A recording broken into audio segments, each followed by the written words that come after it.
suddenly those people who are talking about where shall we go to parties on Friday or Saturday are talking about which company shall we apply in.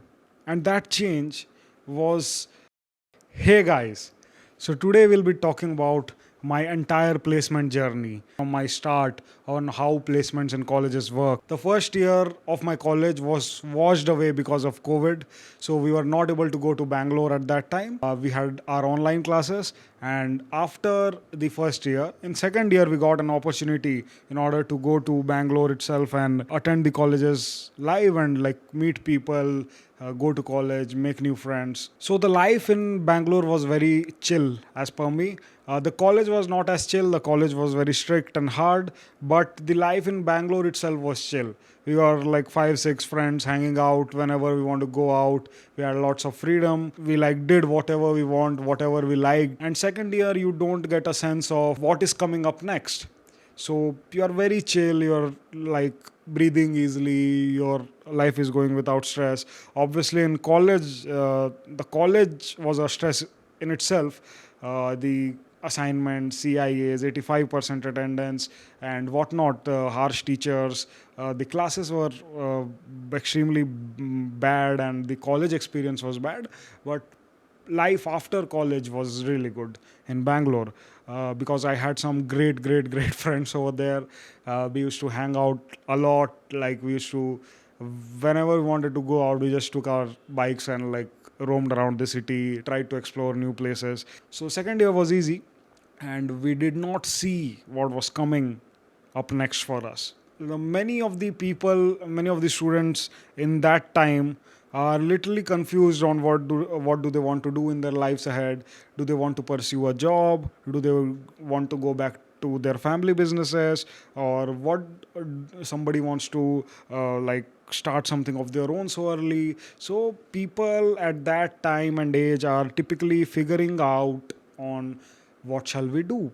So by the time second year passes, everybody is in a chill mode, and they kind of neglect the thought of what is coming ahead, and they kind of push that thought away in order for them to get an escape and try to be in the present and try to live their lives to the fullest as of that point. But that realization hits hard after you have completed your second year. 1 month prior to the time that placement starts to happen in the third year, you must see the rush, the chaos of the same college that you were once enjoying in, the same Bangalore that you were once enjoying in. The mood completely sways, completely shifts as if something has happened. Everybody becomes serious suddenly. Everybody is focused. Everybody is preparing their resumes. Everybody is trying to prepare for interviews. Everybody is looking at the emails and saying that, oh, this new company has come to college. Oh my God, this is such a big company. Shall we apply here? Suddenly, those people who are talking about where shall we go to parties on Friday or Saturday are talking about which company shall we apply in. And that change was like this. You cannot get to absorb it or feel it, or there's no time to think about it. People change when the circumstances around them change. Everybody is chasing only one thing, and that is placements. And many of the people are clear on what do they want in their lives at that moment. So somebody will say, oh, well, I'll not sit for placements, my father has enough money, why to do so? I shall join my family business and continue on to grow that business. So many few people have that kind of clarity, and that's very good for them. So they kind of get out of this race.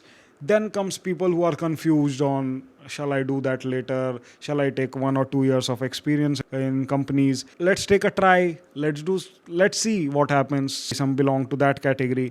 And third are the people who are laser focused on, oh my God, I want to crack JP Morgan, or I want to crack McKinsey, or I want to crack Goldman Sachs, or I want to crack the big fours, Deloitte, KPMG, EY, whatnot. And when you talk to them, you're nothing but confused on how to apply, what to apply, when to apply, what is the process going forward. So everything is very chaotic. People are up here to compete, and people are here to push you down, and they want to crack that company. It's not like a zero sum game where everybody gets placed in that one particular company that everybody is aiming for. There are limited seats, there are limited number of employees that they are willing to take. So larger companies typically used to take anywhere between 3 to 4 candidates. Assume like 300, 400, 500 people applying. Only 3 to 4 of them are getting good jobs. So it's like 1% of the people were getting good jobs in good companies. It was very hard, and Christ University is not easy at all.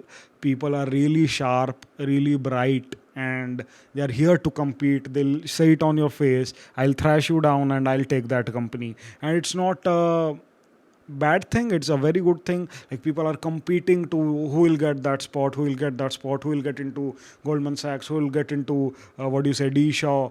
Now, talking about my personal journey and experience of how I was looking at things, what was my perspective back then, I went to Bangalore in order to do a startup. That was my only motive. After I did my 12th standard, I took commerce back then because I always wanted to do business in my life. Since the time I remember, business was all running in my mind. So very early on in my life, I somehow decided that I would want to do business, and business is only the purpose of my life.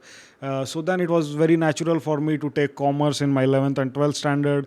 Even if I did very well in academics throughout my life, I was really good in academics, scored 92% in my 10th standard. So everybody was shocked, like, why are you not taking science and all? Because I was saying them from 6th standard, I've promised to myself that I'll be doing business. So after my 11th and 12th doing commerce, it was very natural for me to progress towards something like a business degree, and the most common ones is the BBA. Fortunately, I got 97.6 percentage in my 12th standard in commerce, again making me eligible for the top BBA degrees or business colleges in the country, opening my doors up for DU, North Campus, and very big colleges. Most talked about colleges, I was selected there, but I chose to not apply for any of those because I wanted to do startup, and Bangalore as a city was the hub for startups.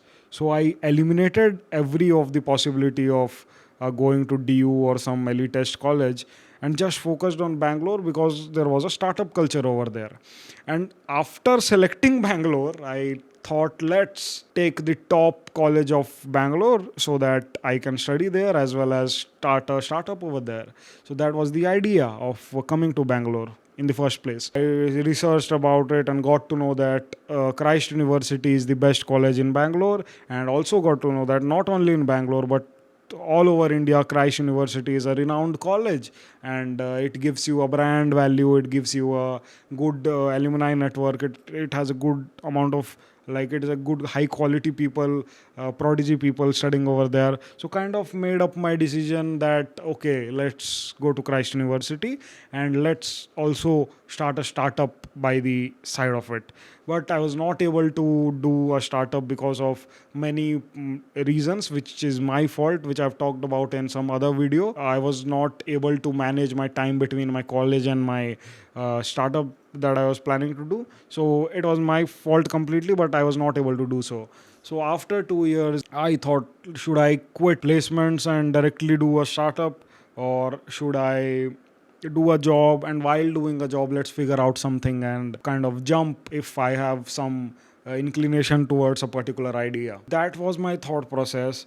So I somewhere thought that let's do a job for 1 year and maybe prove a point to my parents. Not prove a point, but just like, I can do this. It's in my control. If I get a job, then my parents would be very proud and happy for me.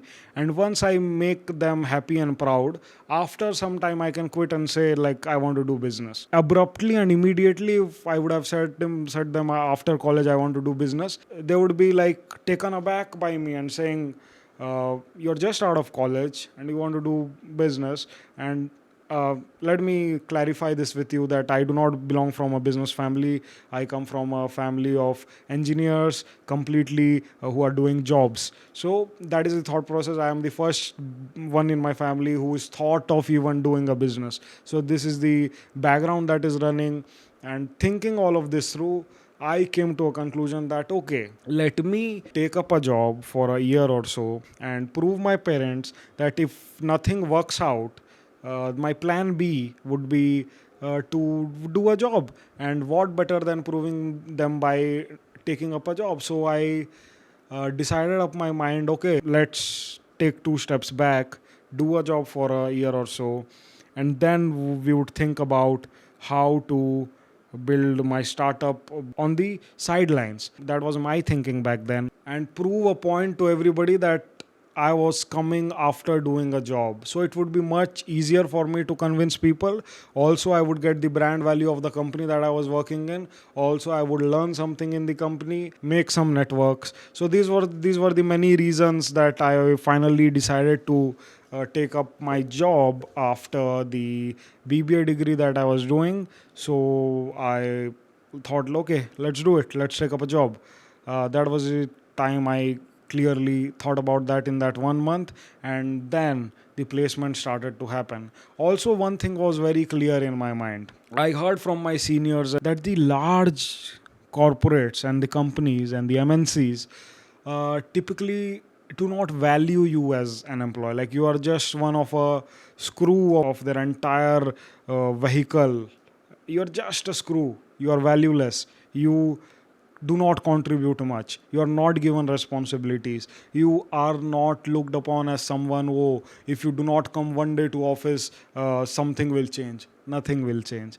So it is a very chill role. You do not get to learn much. You are doing that routine work. And the large companies also do not give you much responsibilities because they have a lot at stake, so they could not give it. It's like a very, everything is already done. You just go there, sit, spend some time, and till 9 to 5 you come back to your home. It's like that. So very clearly I thought that let's not apply to the larger companies. That was in my mind, because you just get the brand value of it. Like, oh, I worked in a Deloitte, or oh, I worked in a Goldman Sachs or JP Morgan. That just sounds cool. But if you ask somebody really, like, what are you learning, and have you improved as a human being or a person, or at skill exponentially, their answer would be no, man. Like, I'm doing a basic work which any 7th class boy or 8th class boy, he would also be able to do it. So there's not much to do over there, which I was scared of. I wanted to put in the hours. I wanted to make deeper relationships with people, and really, really wanted to learn something. If I am taking that 1 year off, if I am doing a job, let's make the maximum use of this opportunity and let's learn something. You're just using Excel, you're just taking Control C, Control V, you're taking printouts and giving it to your boss. That was not what I wanted to do, very clearly. So I decided, let's not chase the large corporates. Let's target the mid-sized companies, and let's target the small startups that would be coming to the college, because there you are exposed to accountability, responsibility. If this work is given to you, you have to crack it somehow, and you have to show me this by the end of next day. That is the kind of accountability you get in a startup or a mid-sized company. Give you more work, and if they give you more work, you'll work harder in order to learn more things and try to accomplish it. So eventually you are learning more in a mid-sized company or a small-sized company, because not everything is set over there. There are many things that are broken, that have loopholes. So you get an opportunity to fix all of those, and also creating a mark for yourself. You stand out as an asset to them. If you are really good, they'll recognize you, because the scale is not that much. There are not 10,000 or 15,000 employees out there. There are 200, 150 odd employees over there. So you get a chance to make a mark in the top leadership directly. So that is a very good thing. You'll get to talk to the top leaders as well. So these are the many things that I thought and decided on. Okay, let's target the mid-sized and the startups. The first one was D Shaw. It was giving the highest package of our college back then, and everybody was chasing D Shaw. All the people applied, and only two or three got through. That was a slap in everybody's face of a reality, and everybody was taken aback and said, is this so hard? Yes, it is very hard. And after that, many companies came. Every round, like 2, 3, 4, 5 people are getting placed. There is an atmosphere of fear. If somebody else is getting placed, you are feeling like, oh, am I less than him or am I better than him? If I'm better than him, why is not anybody taking me? So there are many feelings and thoughts that a student goes through in that particular period of time. What I was feeling personally was there were 6 to 8 companies that I sat in, did not get through, and many of the people who I thought are not enough were getting placed. I thought to myself, what is this happening? I think I'm better than them in terms of everything, but still they are getting placed and still I'm not. And that was a hard realization that occurred till 4, 5, 6 companies. The opportunities are going away, but eventually I realized this, that I learned this, that placements are a very big outcome of luck and not your own personality, resume, and degree. It is a very hard fact, but it is like on that day, anything can happen. On that day of the interview, on that day of the exam, something, many things have to go right in order for you to crack that interview. It's like many things are not in under your control. That interviewer is not in your control. How, what questions will he ask is not in your control. Somebody might get a lenient one, somebody might get a harsher one. So there are many variables. It's like how do you perform on that day. So it's like the India story where we won all the matches in the World Cup, but only the final match we lost. So it's about some days. You have performed very well throughout the tournament, but if that day doesn't go well for you, the entire tournament is a waste. So like that, in placements also, it's about that day. What kind of panel do you get? What kind of questions do they ask? Also, the people who got through are saying this, that, oh, I got lucky enough that I got placed and it went in my favor. So there was not, if anybody is working hard and working smart, he'll get placed. It was not like that. Many people have different backgrounds, different experiences, different, I don't know what the interviewers were seeing in them. They themselves did not know that they were getting selected because of that. So these are the kind of things that happen in a placement. And finally came the company named Oxane Partners, which is a portfolio management company.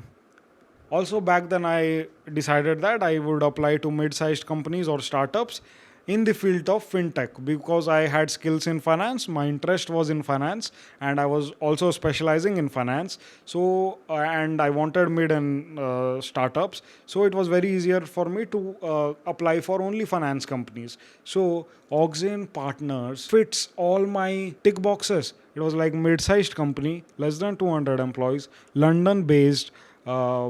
Portfolio management company, again, which in itself is a very big tag. Like whatever you might get in a, whenever you say like a JP Morgan or so, but you say a very junior level role or something like that. But here you are a portfolio management analyst, the job description that was given to us. So I've found it very fascinating. Oxane Partners, London based portfolio management company built by Indians, a lovely company. I was really attracted towards this company, attracted towards the brand that I would get of a portfolio management analyst. Oxane Partners in itself had a really good brand reputation. The bigger banks like the Goldman Sachs and JP Morgan also recognized Oxane Partners as they are their clients. Somehow it came to me that this is the company that I'll give my 200% in, and I want to get into this. Completely focused on, and I said, I will crack Oxane Partners. I hope you liked my experience. I hope this video was valuable. Please subscribe. Please hit the like button. Please comment. Please hit the subscribe button. We'll see you soon. Take care. Bye.